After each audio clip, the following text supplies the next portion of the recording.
Thanks for being here on this wonderful, about to sunset day. It's about to be sunset, so the light is really pretty, in my opinion. Thanks for being here. These are not answers, these are thoughts. Let's talk about perception. I want to talk about perception as a topic and the nuanced layers of it that we experience in this current contemporary world that is largely overrun by, if we're not careful, digital modes of thinking. At least this is what I would call it. Perpetual perception is the key word. This video right now is largely a lot of my own observation mixed with some previous research done for my master's degree. As you watch this video, which I uploaded and then and will consequently go and check its little analytics to see how you liked it and how that impacts the way I see myself. Isn't that fascinating? You're perceiving me right now in a mode and format that is quite out of your and my control. But this format, right here, very much influences the way you are perceiving me, and I am perceiving you, perceiving me, perceiving you, perceiving me, perceiving you, this whole thing, right? It's a mirror that's bouncing back and forth and back and forth and back and forth and back and forth. But that mirror can more often than not exacerbate the way I see myself at any one point in time. If I'm feeling particularly confident, then I might perceive your perception of me as being, ooh, look at that person, look at them go, yes. My perception of myself at the time is not particularly one of confidence. Then me perceiving you perceive me might come across in my mind as, ooh, they're all judging me, what are they thinking, why, you know? So what I'm trying to get at is including the thoughts and opinions of people that you don't really know in the equation of how you perceive yourself is already very dangerous. So whether you're a consumer or a prosumer or a straight up producer on these platforms, the effect on the psyche of how we view ourselves needs to be handled very delicately. And also, one need not participate in this digital realm or platforms themselves. That is entirely possible. Oh no, the sun is gone. It's okay. On this note, it's imperative to point out the power of our autonomy and will as users of platforms. We need to be careful of that. There is autonomy. We don't need to be victims of social media.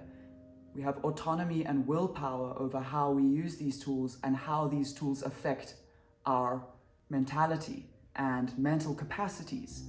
The power of this autonomy is incredibly important in a world that almost relentlessly seems to want to push people into the digital.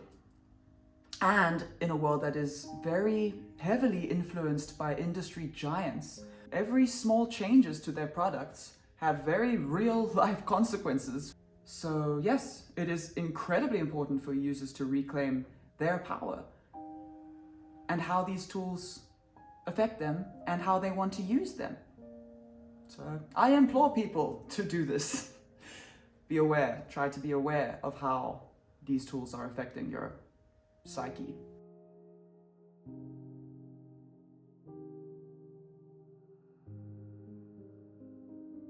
These tools could serve as the most beautiful things if we use them well. And we do see that. You do see that happening. I think it can come down to the very individual level as well. You know, don't use these things without thinking. Don't use these systems without thinking. Don't use these platforms without thinking. Don't allow your mind to fall into turmoil and be so overrun by your ego, actually, when using these platforms. It'll make us ill. And I think this perpetual perception seems to have really taken off. You can check who is noticing you and you can tally who these people are. And then this little digital form of these people has a place in your mind of how you view yourself and how what you have put out into the world will be perceived. That is a lot of mental energy going into what is actually a useless exercise, you know? If you are confident in the things that you are putting out there, or whatever it is that you're doing online, then we can try and remove that waste of time, which is actually worrying about what others think of us. An absolute waste of time and life. Waste of life.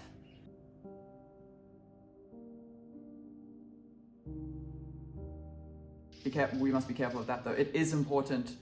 That's an instinctual thing built into us, I think. We are built to care about what people think of us, because that is as social animals do. That helps us survive better.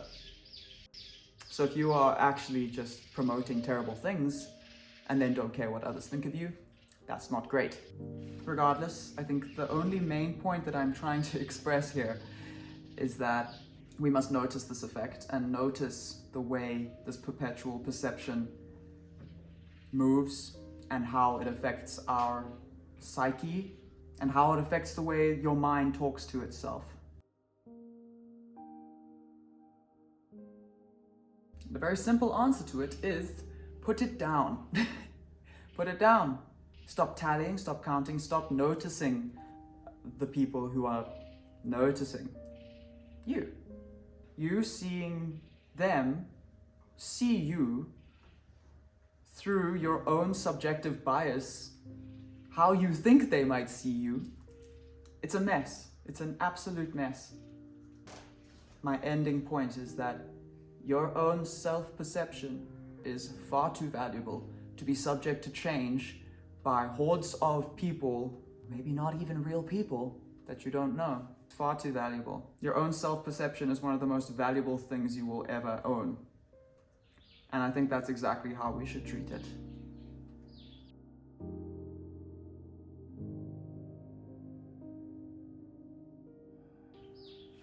Thank you so much. These are just thoughts. They are not answers, and they are not life advice. These are just thoughts, and thank you for being here. I'm so glad that you're here.